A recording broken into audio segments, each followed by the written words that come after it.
وہ خداون یسوع کے فضل ہی سے نجات پائیں گے، اسی طرح ہم بھی پائیں گے۔ تو یہاں اگر ہم دیکھیں گے تو شمعون پترس بات کو اچھی طریقے سے رکھتے ہیں۔ یہودیان جو ہے اسی طریقے سے نجات پانا ہے جیسا غیر قوم کے لوگ نجات پائے۔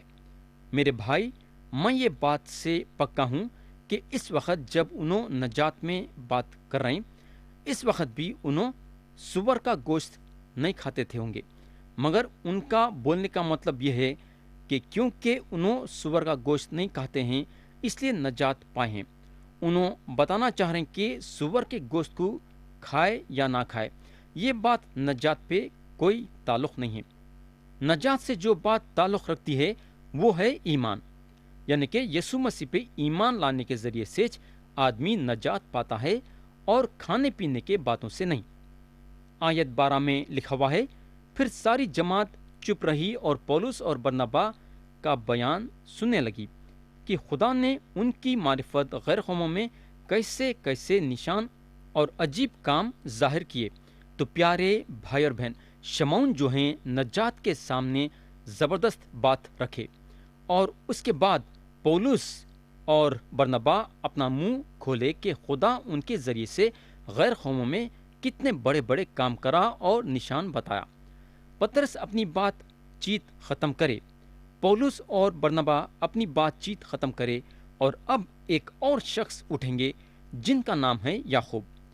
اب ہم دیکھیں گے کہ یعقوب کیا بولتے ہیں۔ ہم پڑھیں گے آیت 13، لکھا ہوا ہے، جب وہ خاموش ہوئے تو یعقوب کہنے لگا کہ اے بھائیو میری سنو۔ پیارے بھائی بہن، شمعون بات کرنے کے بعد اور پولس اور برنابا اپنے کام کی خبر دینے کے بعد لوگ بالکل خاموش ہو گئے، کیونکہ کسی کو بھی کچھ بھی بولنا باقی نہیں تھا۔ ان لوگوں کے پاس الفاظ ختم ہو چکے تھے بات کرنے کے لیے۔ بولنے کا مطلب یہ ہے کہ ان کو آگے اور کیا بات کرنا تھا ان کو سمجھ میں نہیں آ رہا تھا۔ تو جب یعقوب اس دن لوگوں سے بات کرتے ہیں تو ان لوگوں کو بولتے ہیں، اے بھائیو میری سنو۔ ان کا بولنے کا مطلب یہ ہے کہ واقعی میں دل لگا کے سنو۔ انہوں جو بولنے جائیں گے وہ ایک خاص بات ہے۔ تو یعقوب کا بولنے کا مطلب یہ ہے کہ آپ اور میں بھی ان کی سننا ہے۔ میرے بھائی، ہم کو بھی خدا کے کلام کو سننے کے لیے زیادہ وقت دینا ہے، باتیں کم اور سننا زیادہ۔ تو اب ہم دیکھیں گے کہ انہوں کیا بولتے ہیں۔ ہم پڑھیں گے آیت 14، جہاں یعقوب بولتے ہیں، شمعون نے بیان کیا ہے کہ خدا نے پہل غیر قوموں پر کسی طرح توجہ کی تاکہ ان میں سے اپنے نام کی ایک امت بنا لے۔ تو یعقوب جو ہیں پترس کے باتوں سے سہمت ہیں۔ ان لوگوں کا بولنے کا مطلب یہ ہے کہ خدا اب غیر قوموں کے درمیان کام کر رہا ہے تاکہ اپنے لیے لوگ چنے، اپنا نام غیر قوموں کے لوگوں کے دل میں ڈالے۔ اگر ہم مکشفہ کی کتاب میں دیکھیں گے تو مکشفہ کی کتاب ہم کو یہ بتاتی ہے کہ خدا کے تخت کے سامنے جو لوگ کھڑے ہوں گے وہ الگ الگ قوموں کے رہیں گے، الگ الگ زبانوں کے رہیں گے، الگ الگ قبیلوں کے رہیں گے۔ میرے بھائی، خدا کا کلام دنیا کے کونے کونے میں پہنچنا ہے۔ خدا کے کلام کو سنانے کے لیے لوگ روکیں گے۔ لوگ مسیح پہ ایمان لانے کے بعد بھی کئی لوگ مسیح کو چھوڑ دیں گے، یعنی کہ ایسے سب حالات پیدا ہوں گے، مگر ان حالاتوں کے بیچ میں خدا کا کلام دنیا کے کونے کونے میں پہنچنا ہے۔ کئی کو بولے تو خدا ہر قسم کے لوگوں کو اپنے نام کے لیے بلا رہا ہے۔ میرے دوست، آج اگر ہم دیکھیں گے تو خدا کا کلام دنیا کے کونے کونوں میں پہنچا جا رہا ہے۔ الگ الگ زبانوں کے لوگاں، الگ الگ خیموں کے لوگاں، الگ الگ قبیلے کے لوگاں خدا کے کلام کو سن رہے ہیں۔ آج آپ گھر بیٹھے خدا کے کلام سن رہے ہیں۔ آج کئی اپاہج لوگاں ہیں جو چل پھر نہیں سکتے، کلیسیا میں جمع نہیں ہو سکتے، ایسے لوگ گھر بیٹھے خدا کا کلام سن رہے ہیں۔ کئی بیماراں، کئی اندھے، کئی مجبور لوگ جو اپنے گھر کے باہر نہیں نکل سکتے، ایسے لوگ گھر بیٹھے خدا کا کلام سن رہے ہیں۔ کتنی اچھی بات ہے۔ میں خدا کی شکر گزاری یہ بات سے کرنا چاہوں گا کہ خدا میرے کو ایک موقع دیا ہے اس کے کلام سے آپ کے پاس تک پہنچانے کے لیے۔ حالانکہ میں آپ کو نہیں دیکھ سکتا یا آپ میرے کو نہیں دیکھ سکتے، مگر خدا ایسا انتظام کرا ہے، بیٹھے بیٹھے جو ہے کلام کو سن رہے ہیں۔ بولنے کا مطلب یہ ہے کہ خدا بہت ہی آسانی کے ساتھ آپ کے پاس اس کے کلام کو پہنچا رہا ہے۔ آیت 15 اور 16 میں لکھا ہوا ہے، اور نبیوں کی باتیں بھی اس کے مطابق ہیں، چنانچہ لکھا ہے کہ ان باتوں کے بعد میں پھر آ کر داؤد کے گرے ہوئے خیمے کو اٹھاؤں گا اور اس کے پھٹے ٹوٹے کی مرمت کر کے اسے کھڑا کروں گا۔ پیارے بھائی بہن، کیا آپ سمجھتے ہیں کہ یہ نیا زمانہ پرانا عہد نامہ کے تعلیم کے بالکل خلاف تعلیم دے رہا ہے؟ میرے دوست، بالکل نہیں۔ نبیوں کا کلام اس سے سہمت ہے۔ اب یعقوب اپنے بات چیت میں ایک نبی کو اٹھاتے ہیں، انہوں بولتے ہیں ان باتوں کے بعد۔ اب سوال یہ پیدا ہوتا ہے کہ اس کا کیا مطلب ہے؟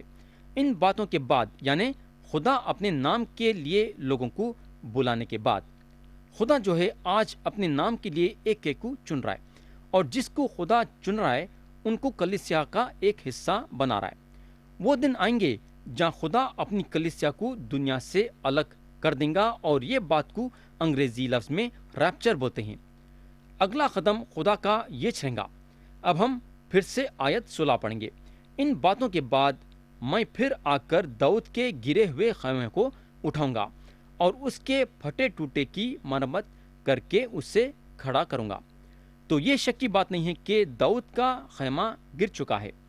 داؤد کے نسل سے کوئی نہیں تھا جو یہ خیمے کو کھڑا کر سکتا تھا، بلکہ صرف ایک ہی شخص یہ خیمے کو کھڑا کرنے کا دعویٰ رکھتا ہے، اور وہ شخص خدا کے دہنی ہاتھ کی طرف بیٹھا ہے۔ خدا پھر سے یہ خیمہ کھڑا کرے گا۔ خدا جو ہے پھر سے مسیح کو یہ دنیا میں بھیجے گا۔ خدا اپنے بیٹے سے بولتا ہے، لیکن اس نے فرشتوں میں سے کسی کے بارے میں کب کہا کہ تو میری دہنی طرف بیٹھ جب تک میں تیرے دشمنوں کو تیرے پاؤں تلے کی چوکی نہ کر دوں؟ تو پیارے بھائی اور بہن، خدا جو ہے مسیح کے سارے دشمنوں کو ان کے پاؤں تلے لانے کی تیاری کر رہا ہے۔ ایک دن سارے بغاوت یعنی جو بغاوت کرتے ہیں وہ سارے کے سارے ختم ہو جائیں گے، ساری نافرمانی ختم ہو جائیں گی۔ میرے بھائی، خدا جو ہے مسیح کو جب تک کہ دوبارہ یہ زمین پہ نہیں بھیجا دیتا، خدا کی روح یہ بولتی ہے، بیٹے کو چومو، ایسا نہ ہو کہ وہ قہر میں آئے اور تم راستے میں ہلاک ہو جاؤ، کیونکہ اس کا غضب جلد بھڑکنے کو ہے۔ مبارک ہیں وہ سب جن کا توکل اس پر ہے۔ تو خدا کا جو ارادہ ہے اس کا نقشہ خدا ڈال دیا ہے۔ اب خدا یہ دنیا میں سے اپنے لیے لوگ چن رہا ہے۔ خدا کا دنیا کے ساتھ جو دوسرا قدم رہے گا وہ داؤد کے خیمے کو کھڑا کرنے کے لیے رہے گا، یعنی کہ اسرائیلیوں کے لیے پھر سے داؤد کی بادشاہت قائم ہوں گی۔ آیت 17 میں یعقوب بولتے ہیں، تاکہ باقی آدمی یعنی سب قومیں جو میرے نام کی کہلاتی ہیں خداوند کو تلاش کریں۔ تو آج خدا غیر قوموں کے لوگوں کو اپنے لیے چن رہا ہے، اور وہ دنوں میں کئی لوگ رہیں گے جو یسوع مسیح پہ ایمان لانے کے ذریعے سے خدا کے طرف پلٹیں گے، اور یہ اس وقت ہوگا جب کلیسیا یہ دنیا میں سے اٹھائی جائیں گی۔ یہ لوگ رہیں گے جو خدا کے بادشاہت میں داخل ہوں گے۔ آیت 18 میں لکھا ہوا ہے، جہاں یعقوب بولتے ہیں، یہ وہی خداوند فرماتا ہے جو دنیا کو شروع سے ان باتوں کی خبر دیتا آیا ہے۔ تو یہاں حضرت یعقوب اپنی بات ختم کرنے پہ ہیں۔ انہوں یہ ضرور سمجھتے ہیں کہ خدا کا ایک ارادہ ہے اور وہ ارادہ انہیں پورا کریں گا۔ اور جب یعقوب اپنا فیصلہ رکھتے ہیں، اور یہ فیصلہ ایک اچھا فیصلہ تھا۔ آیت 19 اور 20 میں لکھا ہوا ہے، پس میرا فیصلہ یہ ہے کہ جو غیر قوموں میں سے خدا کی طرف رجوع ہوتے ہیں، ہم ان کو تکلیف نہ دیں، مگر ان کو لکھ بھیجیں کہ بتوں کی مکروہات اور حرام کاری اور گلا گھونٹے ہوئے جانوروں اور لہو سے پرہیز کریں۔ تو فیصلہ یہ ہوا کہ غیر قوموں میں سے جو لوگ یسوع مسیح پہ ایمان لائے ہیں ان کا موسیٰ کی شریعت کے نیچے ڈالنا اچھی بات نہیں ہے، یعنی کہ ان کو موسیٰ کے شریعت کے نیچے رکھنا اچھی بات نہیں ہے، لیکن یہ لوگ غیر قوموں کے لوگوں کے سامنے چند باتیں رکھے جو کہ یہ باتوں کو غیر قوموں والے عمل کرنا ضروری تھا۔ یہ لوگوں کو 4 باتوں سے دور ہونا تھا۔ پہلی بات ہے بتوں کی مکروہات سے دور ہونا، دوسری بات ہے